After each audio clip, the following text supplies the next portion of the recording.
Hello viewers, আসসালামু আলাইকুম। কেমন আছেন সবাই? চিকেন কিমা কারি অথবা ডিম পোচের কারি আমরা অনেকেই খেয়েছি, তবে এই দুটো কম্বাইনে যে এত মজাদার একটা টেস্টি রান্না হয় সেটা যদি আপনারা তৈরি না করেন তাহলে কখনোই বুঝবেন না। আর তাই আমার আজকের রেসিপিতে থাকছে চিকেন কিমা ডিমের কারি। চলুন তৈরি করে নেই আমার আজকের রেসিপি। প্রথমেই একটা ফ্রাইং প্যানে দিব 4 টেবিল চামচ তেল। তেলটা মিডিয়াম হিটে গরম করে নিয়েছি। এখন ফোড়নে দিব 2টা আস্ত শুকনা মরিচ, একটা তেজপাতা, 2টা দারুচিনি এবং একটা সবুজ এলাচ। সামান্য ভেজে নিব একটা অ্যারোমা আসা পর্যন্ত। খুবই সুন্দর একটা ঘ্রাণ আসতে শুরু করেছে। এর মধ্যে দিব হাফ কাপ পেঁয়াজ কুচি। ভেজে নিতে হবে। ভাজতে ভাজতে যখন লাইট গোল্ডেন কালার চলে আসবে এবং পেঁয়াজ ভাজার খুব সুন্দর একটা ঘ্রাণ আসতে থাকবে, তখন দিব 400 গ্রাম চিকেন কিমা। হাই হিটে ভেজে নিতে হবে।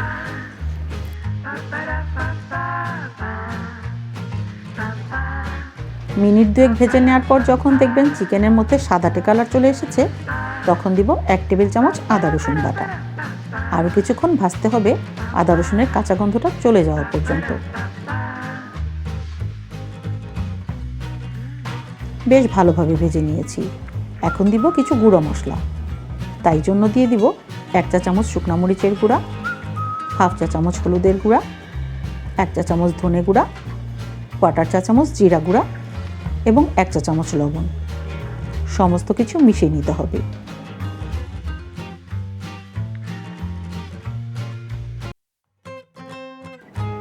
আরও 2 মিনিট মশলার সাথে ভেজে নেওয়ার পর এখানে দিব টমেটো পেস্ট। 1/4 কাপ পানি দিয়ে 2টা মিডিয়াম সাইজের টমেটো পেস্ট করে নিয়েছিলাম। যেহেতু চিকেন কিমা, তাই রান্না হতে বেশি সময় লাগবে না।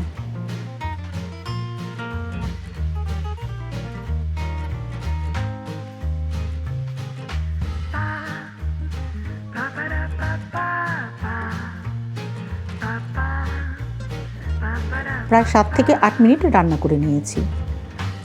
রান্নার মাঝামাঝি পর্যায়ে দিব 2 টেবিল চামচ ফেটানো টক দই, 1/4 চা চামচ গরম মশলার গুঁড়া। নেড়ে চেড়ে মিশিয়ে নিয়ে ঢাকা দিয়ে রান্না করতে হবে। এই পুরো প্রসেসে চুলার আঁচ মিডিয়াম হিটে থাকবে।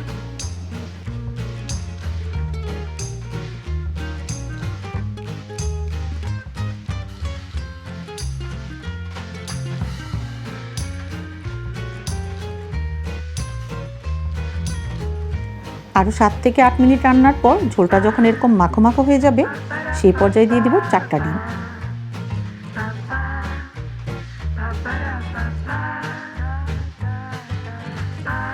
ঢাকনা দিয়ে ঢেকে লো হিটে 3 থেকে 4 মিনিট রান্না করতে হবে।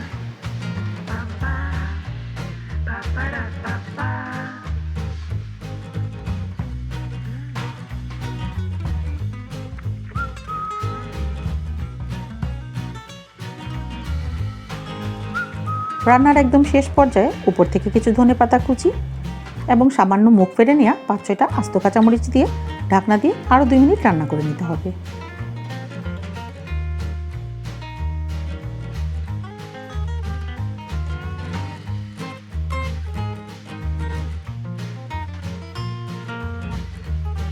তো ভিউয়ার্স, তৈরি করে নিলাম খুবই লোভনীয় রেসিপি চিকেন কিমায় ডিমের কারি। এখন গরম গরম পরিবেশন করে নিব। রুটি, পরোটা, নান, ভাত, পোলাও সব কিছুর সাথে এই কারিটা কিন্তু অসাধারণ লাগে খেতে। তাহলে দেরি না করে আপনারাও আমার এই রেসিপিতে তৈরি করে নিতে পারেন ঝামেলাবিহীন মজাদার এই কারি।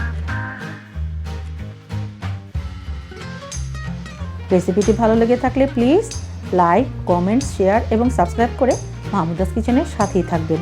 আর পরবর্তী ভিডিও আসা পর্যন্ত সকলেই ভালো থাকবেন, সুস্থ থাকবেন। আল্লাহ হাফেজ।